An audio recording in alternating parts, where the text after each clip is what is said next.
যতদিন পর্যন্ত ধর্ষণ, নারী নির্যাতন বিষয়গুলো শুধুমাত্র নারী সমাজের বিষয় এবং এক্সপেকটেশন থাকবে নারী সমাজের প্রতি যে তারা কেন ভয়েস রেজ করে না, তারা কি করলো, তারা কত দূর গেল, ততদিন পর্যন্ত এই সমস্যার কোনো সমাধান নাই। হ্যাঁ, আপনি যখনই ভাবছেন যে নারী সমাজ কি করে, যখনই ভাবছেন না যে আমি কি করলাম, আমি কি করছি, আমার প্রফেশনের জায়গা থেকে, আমার ইন্ডিভিজুয়াল জায়গা থেকে, আমার পরিবারে, আমার সমাজে আমার কি ভূমিকা, আমি কি ভূমিকা রাখছি, যতক্ষণ পর্যন্ত বাংলাদেশের প্রত্যেকটা মানুষ মনে না করবে এটা অন্যায় এবং এই অন্যায়ের প্রতিরোধে, এই অন্যায়ের সমাধানে প্রত্যেককেই ভূমিকা রাখতে হবে, ততক্ষণ পর্যন্ত শুধু নারী সমাজ, নারী সমাজ, নারী সমাজ, নারী সমাজ কিচ্ছু করতে পারবে না। কাজেই প্রশ্নটাই যখন আমরা ঠিক করতে পারবো, যখন আমরা ভাবতে পারবো, মানে সমস্যা কই আমার মাথায়, আমরা সবাই মিলে যখন ভাবতে পারবো পজিটিভলি, বুঝতে পারবো সমস্যাটার গভীরতা, তাহলেই আমরা কিন্তু সমাধানটা করতে পারবো। নারী সমাজ করছে ভাই, নারী সমাজ সোশ্যাল মিডিয়ায় লিখছে, নারী সমাজ এরকম সংবাদ সম্মেলন করছে, নারী সমাজ রাস্তায় দাঁড়াচ্ছে, নারী সমাজ সংস্কার কমিশন হয়েছে যখন সেখানে তাদের সাথে কাজ করেছে, নারী সমাজ তাদের যান জীবন মানে সব বিসর্জন দিয়ে কাজ করছে, কিন্তু ওই যে শুধু নারী সমাজ কাজ করলে হবে না। আর কোর্টের ব্যাপারটা আশা করি আপারাই বলবেন ভালো। অফকোর্স আমরা প্রথমে বলেছি এখানেও আছে যে অনেক কিছু আছে, কিন্তু আমরা যারা কেসগুলোকে ডিল করি, মানে আইনজীবী থেকে শুরু করে, জাজ থেকে শুরু করে, পুলিশ থেকে শুরু করে, তারাও কিন্তু ভাবি যে এই মেয়েটা কেন ধর্ষণের শিকার হয়েছে, মেয়েটার দোষ কোথায়। হ্যাঁ, এবং তাকে বারবার আমরা, তো এটা একটা মাইন্ডসেট যে আমরা আসলে অপরাধীর পক্ষে না থেকে, যে কারণে আমাদের কনভিকশন রেট অত্যন্ত কম। কারণ আমরা যে যিনি কিনা মানে শিকার, অন্যায়ের শিকার, তার পক্ষে আমরা রায় আনতে পারি না। আরো কেন পারি না নিশ্চয়ই আপনারা বলবেন। আমার কাছে মনে হয় যে প্রথমে আমাদের বুঝতে হবে জিনিসটা এবং আমাদের বিশ্বাস করতে হবে যে এটা সবার সমস্যা। হ্যাঁ, এটা নারীর, যিনি ধর্ষণের শিকার হয়েছেন, যে ছোট্ট মেয়েটি 7 বছরের, যে শরীর চেনে না এখনো, বোঝে না এখনো, 3 বছরের মেয়ে, আমরা শুনেছি তো না, 3 বছরের বাচ্চা, 2 বছরের বাচ্চা ধর্ষণের শিকার হয়, তারা তো শরীর বোঝে না। তাকে আপনারা কি দিয়ে আহ, শেখাবেন যে তুমি ঠিক মতো চলো? ফর এক্সাম্পল আমরা দেখেছি সোশ্যাল মিডিয়ায় ঘুরে বেড়াচ্ছে একজন রিক্সাওয়ালা শেখাচ্ছে মেয়েরা কিভাবে ওড়না পড়বে, একটা ঢাকা ইউনিভার্সিটি কর্মচারী শেখাচ্ছে মেয়েরা কিভাবে ওড়না পড়বে। মানে এখন আমাদের দেশের মেয়েদের এই অবস্থা হয়েছে, যার যখন ইচ্ছা সে সেটা শিখাতে চলে আসছে আর কি। তো আমার মনে হয় যে এটার উল্টাটা যদি হয়, যাদের চোখে লাগে তারা যদি একটু চোখটাকে শেখান, মাথাটাকে শেখান, মনটাকে শেখান, তাহলে বোধহয় অনেক সহজ সমাধান হবে। আর কোর্টের ব্যাপারটা আপা বলবেন। আপা আমার কাছে বাংলাদেশে নাই নাই করেও কিন্তু আইন আছে, যথেষ্টই আছে। মানে রিফর্ম আমরা প্রস্তাব করছি, কারণ অনেকগুলো জায়গা ঠিক করতে হবে।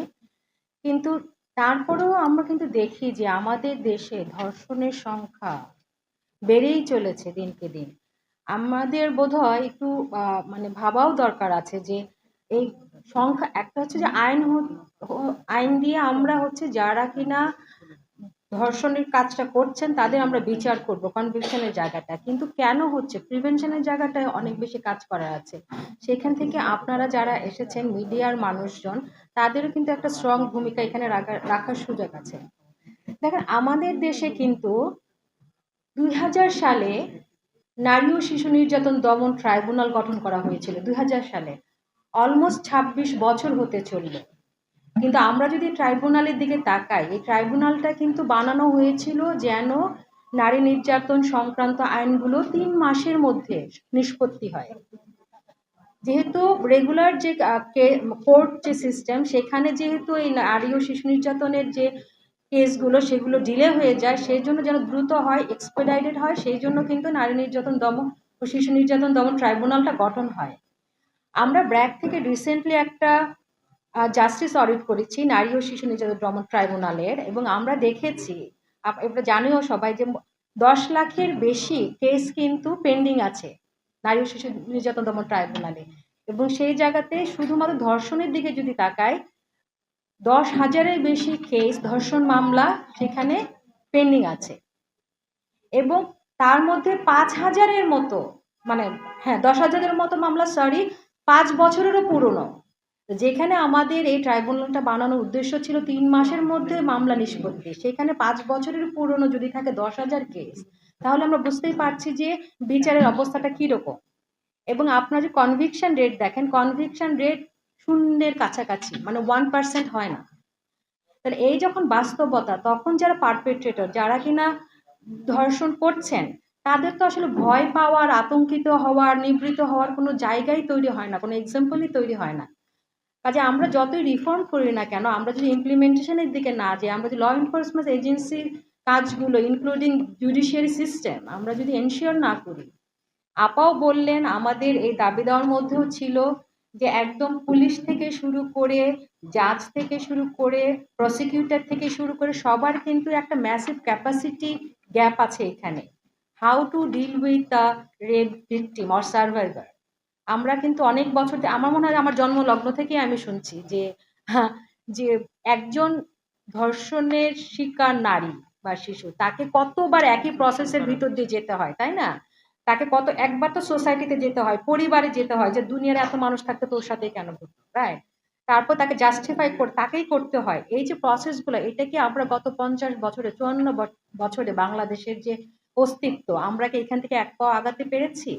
আমরা কিন্তু এমনকি সোশ্যাল মিডিয়া এখন তো আমাদের আরো মানে শাকের ওপর বোঝার উপর শাকের আটির মতো হচ্ছে সোশ্যাল মিডিয়া যুক্ত হয়েছে, রাইট? এবং সেইখানে আমরা সারাক্ষণ দেখতে থাকি মেয়েদেরকে পোশাক নিয়ে ট্রল করা, এরকমই হবে, বিভিন্ন রকমের নেগেটিভ মন্তব্য করা। কাজে আমাদের এন্ড থেকে আমরা যেটা বলতে চাই যে ল রিফর্ম হোক, যেগুলো নেগেটিভ প্র্যাকটিস আছে সেগুলো ঠিক হোক, অ্যাট দ্য সেম টাইম আমরা যারা কাজ করছি এবং করছি না সকলেই একটা সচেতনতা জায়গায় আসি এবং আমরা নিশ্চিত করি যে আমাদের কোনো শিশু বা নারী যদি এই ধরনের সহিংসতার শিকার হন, তাকে যেন আমরা একটা প্রপার স্পেস দিই, তাকে যেন আমরা এতটুকু এনশিওর করতে পারি বা এতটুকু নিশ্চয়তা দিতে পারি, তাকে আমরা বারবার এই একই ঘটনার সম্মুখীন করব না, বারবার আমরা রেপ করতে চেষ্টা করব না, মিডিয়াতে না, সোশ্যাল মিডিয়াতে না, পুলিশ স্টেশন